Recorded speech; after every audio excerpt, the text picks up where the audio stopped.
नमस्कार बंधुरा समाधान सूत्र उइथ अभिजीते आपनादेरके वेलकाम। बंधुरा 5 मिनिटे लोन पाচ্ছেন এরকম মেসেজ আপনি সারা দিনে কটা পান? কোনো ডকুমেন্ট ছাড়াই আপনাকে লোন দেওয়া হচ্ছে এরকম মেসেজ আপনি কটা পান? বা সারা দিনে কটা ফোন কল পান? আমার কাছে দিনে কমসে কম 7টা থেকে 10টা ফোন কল আসে, কমসে কম 5 থেকে 7টা এসএমএস আসে যে এসএমএসের ওখানে ক্লিক করুন, আপনার লোন অ্যাপ্লিকেশন আপনি ভরুন এবং 5 মিনিটের মধ্যে আপনার টাকা আপনার ব্যাংক অ্যাকাউন্টে ঢুকে যাবে।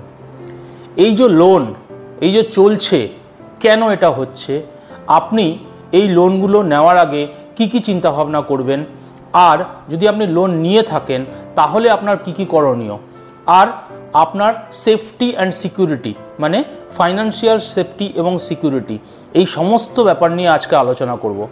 তার আগে জানাই, আপনি যদি আমার চ্যানেলে নতুন হন প্লিজ সাবস্ক্রাইব করবেন, ভিডিও ভালো লাগলে একটা লাইক দেবেন।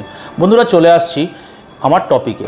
দেখুন, এই অ্যাপ লোন মানে অ্যাপ্লিকেশন ডাউনলোড করে যে লোনগুলো এখন দেওয়া হচ্ছে বা অনলাইনে যে লোনগুলো দেওয়া হচ্ছে এর সংখ্যা, মানে দেখুন ব্যাংক তো আগে থেকেই লোন দিত, কিন্তু গত 3-4 বছর 5 বছর ধরে এই অ্যাপ লোন চালু হয়েছে।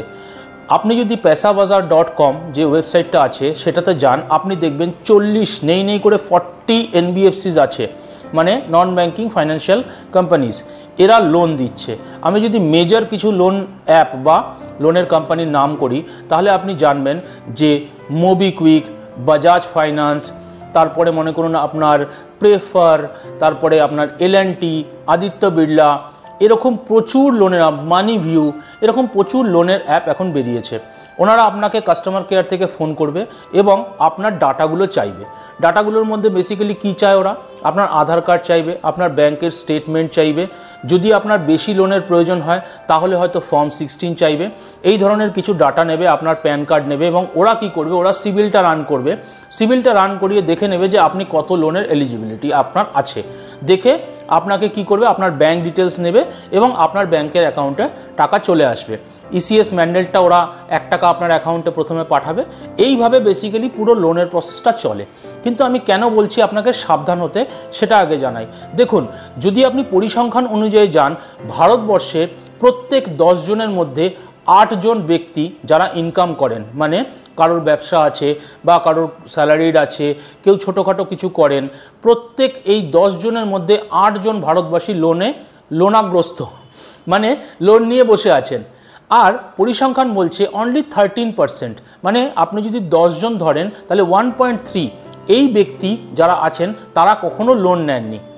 আর এই যে বললাম যে 8 জন ব্যক্তি, এই 8 জন ব্যক্তি সবসময়তেই লোনাগ্রস্ত, মানে কেউ হয়তো লোন নিচ্ছেন, শোধ করছেন, আবার নতুন করে লোন নিচ্ছেন। তো এই পরিসংখ্যানটা এত বেশি লোনের যে মানে মানুষ এত পরিমাণ লোন নেয়, সেই জন্যই এই লোনের অ্যাপগুলো বেরিয়েছে, গভর্নমেন্ট পারমিশন দিয়েছে, কারণ ব্যাংক এত লোন দিয়ে উঠতে পারে না এবং ব্যাংকের কি আছে, অনেক নিয়মকানুন আছে, ব্যাংক অনেকটা একটু পরিধির মধ্যে কাজ করে। কিন্তু এত পরিধির মধ্যে কাজ করা সত্ত্বেও অনেক বড় বড়, জানেনই আপনার নীরব মোদি, তারপরে আপনার মানে এরকম অনেকেই আছে যারা ব্যাংকের থেকে লোন নিয়েছে এবং লোন নিয়ে বিদেশে গিয়ে বসে আছে, তো ব্ল্যাক মানি সব জেনারেট এরা করেছে। যাই হোক, এই লোন এত পরিমাণ মানুষ নেয় বলেই গভর্নমেন্ট কি করেছে, এই সমস্ত এনবিএফসিসগুলোকে পারমিশন দিয়েছে। এনবিএফসিসগুলোর কাছে মজাটা কোথায়, কেন এত লোন ওরা দিতে পারছে, বা এই লোনগুলো দিয়ে ওদের বেনিফিটটা কোথায়? দেখুন, আমার ঋণের জাল যে ভিডিওটা আছে, যদি আপনারা চান আমি আই বাটনে দিয়ে দিচ্ছি, একবার গিয়ে দেখে নেবেন। এই ঋণের জালের মধ্যে পুরো ভারতবর্ষ ফেসে আছে। এই ঋণের জাল থেকে আপনাকে বাঁচতে হবে। এরা কি করবে, আপনার এইরকমভাবে বিভিন্ন রকমভাবে আপনাকে লোন দেবে, মনে করুন 5 লাখ টাকা আপনার দিয়ে দিল বা 3 লাখ টাকা আপনার যাই এলিজিবিলিটি আছে আপনাকে দিয়ে দিল। মজাটা হচ্ছে এরপরে টাকাটা তো নিয়ে নিলেন আপনি। দেখুন, আপনাকে ফ্ল্যাট কিনবেন, বাড়ি কিনবেন, জমি কিনবেন, এই সব করার জন্য আপনি যদি লোন নেন, সেই লোনটা কাজের লোন, কিন্তু আপনি গাড়ি কেনার জন্য লোন নিচ্ছেন, ঘুরতে যাওয়ার জন্য লোন নিচ্ছেন, মানুষে আছেন লোনের টাকা দিয়ে শেয়ার মার্কেটে মানে ট্রেডিং করেন, এরকম মানুষ আছেন। তো টাকাটা যখন আপনি নেবেন, টাকাটা খরচা করাটা খুব ইজি, কিন্তু এরপরে শুরু হবে আসল খেলা। এই ব্যাংকের এই যত এনবিএফসিস আছে এদের মজাটা এখানেই। সেটা কি, এক তো হচ্ছে আপনার কাছে এই যে 5 লাখ টাকা লোন দেবে, দেখা যাবে আপনার কাছ থেকে প্রায় 18-20 হাজার টাকা এরা চার্জই কেটে নেবে প্রথমেই, প্রসেসিং চার্জ। এরপরে আপনি 4,80,000 টাকা মনে করুন আপনার ক্রেডিট হলো, এরপরে শুরু হবে ইএমআই খেলা। ইএমআই যখন আপনি বাউন্স করবেন সেইখানে হচ্ছে এই কোম্পানিগুলোর সব থেকে বেশি বেনিফিট। যেই মুহূর্তে আপনি ইএমআই বাউন্স করবেন, প্রত্যেক ইএমআই যখন ব্যাংকে হিট করবে ব্যাংকের থেকে চার্জ কাটবে, আপনি যে ইএমআইগুলো মিস করবেন তার উপরে চার্জ কাটবে। আর সবথেকে তারপরে ঘটনা চলে আসছে রিকভারি এজেন্ট। আপনি যখন একটা ইএমআই দিতে পারবেন না, 3-4 দিন পর থেকে, যেদিন আপনার ইএমআই ডেট ছিল তার 3-4 দিন পর থেকে আপনার কাছে ফোন আসা শুরু হয়ে যাবে। দিনে সকাল 8টা থেকে নিয়ে রাত 8টা পর্যন্ত প্রত্যেক আধা ঘন্টা অন্তর অন্তর আপনাকে ফোন করা হবে যে আপনি টাকাটা আপনার ইএমআইটা পেমেন্ট করুন। তো এই নিয়েও আমার ভিডিও করা আছে, আপনারা একটু সার্ফিং করে দেখবেন, এই সমস্ত জিনিস নিয়ে আমার ভিডিও করা আছে। যাই হোক, তো এই ইএমআই যখন বাউন্স করে তখন এদের আসল মজাটা শুরু হয়। তো মানে যত টাকা আপনাকে লোন দেবে এটুকুনি মাথায় রাখবেন, এরা বলবে 11%, কিন্তু দেখা যায় যে এই ইন্টারেস্ট রেটটা নেই করে 28%, 29%-এ গিয়ে দাঁড়িয়ে যায়। মানে আপনি যত টাকা লোন নেন তার থেকে অনেক বেশি টাকা, মানে কমসে কম আপনি 1.5 গুণ, মনে করুন আপনি 4 লাখ টাকা লোন নিয়েছেন, আপনাকে নেই করে 6,30,000 টাকা মতন আপনাকে রিটার্ন করতে হবে যদি আপনি প্রত্যেক মাসের ইএমআই ঠিকঠাক করে পেমেন্ট করেন। আর যদি ইএমআই বাউন্স হয় তাহলে এই অ্যামাউন্টটা আরও বেশি হতে পারে। আর আপনি যদি মনে করেন যে আপনি লোন নিয়েছেন কিন্তু আমাকে তো কেউ চেনে না, আমাকে কি করে ধরবে, আমি লোন নিয়ে পালিয়ে যাব, এই ধরনের যে জিনিসগুলো হয় এগুলো বন্ধুরা এরা জানে যে আমার যদি 10টা লোন হয় তার থেকে হয়তো একটা লোন এরকম খারাপ হবে, কিন্তু আমার 9টা লোন আমাকে সেই প্রফিটটা দিয়ে দেবে। আর সেই জন্যই এই অনলাইনে এত সহজে এরা লোনগুলো দিতে পারে, কারণ এদের কোনোভাবে লস নেই। আর আপনি যদি লোনের টাকা না দিতে পারেন তাহলে আপনার বাড়িতে লোক চলে আসবে এবং আপনাকে যা ইচ্ছা তাই বলে অপমান করবে। সুতরাং আপনি সেই অপমান বোধের ভয়ে আপনি টাকাটা কিন্তু রিটার্ন করবেনই। এগুলো হচ্ছে এদের পলিসি। তো সবথেকে প্রথমে আপনাকে খেয়াল রাখতে হবে যে আমি যদি এই ধরনের লোন নিই তাহলে আমাকে কি কি জায়গাতে সাবধান হতে হবে।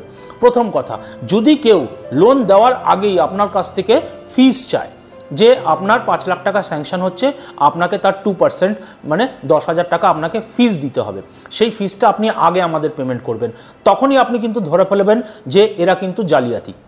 কারণ লোনের যে ফিস, প্রসেসিং ফিস, সেটা আগে কখনো নেওয়া হয় না।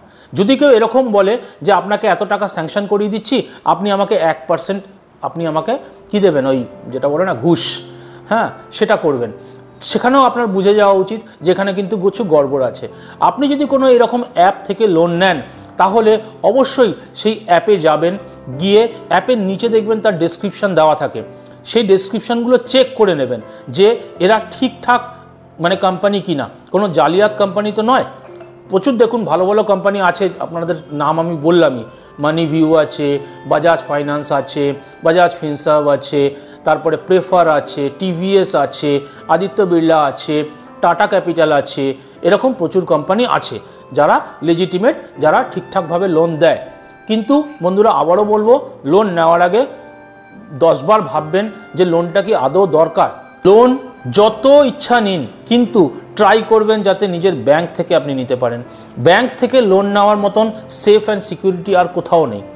আপনি আপনার প্যান কার্ড নাম্বার দেবেন, আপনার অ্যাকাউন্ট নাম্বার দেবেন, আপনার আধার কার্ড নাম্বার দেবেন, আপনার ফটো দেবেন, আপনার মিসেসের নাম দেবেন, মায়ের নাম দেবেন, আপনার পুরো 14 গোষ্ঠী বলে না, পুরো 14 গোষ্ঠীর ডাটা ওরা নিয়ে নেবে, নিয়ে সেই ডাটাগুলোকে ওরা কী করবে, আরও 10টা কোম্পানিতে ছড়িয়ে দেবে, কারণ এসব ইন্টারলিঙ্ক। पैसाबाजार.com যদি আপনার থেকে ফোন করে এই ডাটাগুলো নেয় তাহলে ভাববেন এই যে 40টা কোম্পানি আছে, এই 40টা কোম্পানির কাছেই আপনার এই পুরো ডাটাটা যাবে এবং এরা ঠিক আপনাকে ফোন করে কোনো না কোনোভাবে কনভিন্স করে আপনাকে টাকাটা ধরিয়েই দেবে। আর টাকা কার না দরকার বন্ধুরা, অনিল আম্বানি, মুকেশ আম্বানি আর আপনি আদানি বলুন আর যাকেই বলুন না কেন, টাকা সবারই দরকার। আর যদি এরকম মানে ফটাফট চলে আসে তার থেকে তো ভালো কিছু আর হয় না। তো আপনার ডাটা, আপনার সেফটি, সিকিউরিটি, এই জিনিসগুলো কিন্তু এই অনলাইনে যে লোনগুলো দেওয়া হচ্ছে অ্যাপ লোন, এই জায়গায় কিন্তু আপনার এই সেফটি সিকিউরিটিগুলো কিন্তু ব্রিচ হচ্ছে।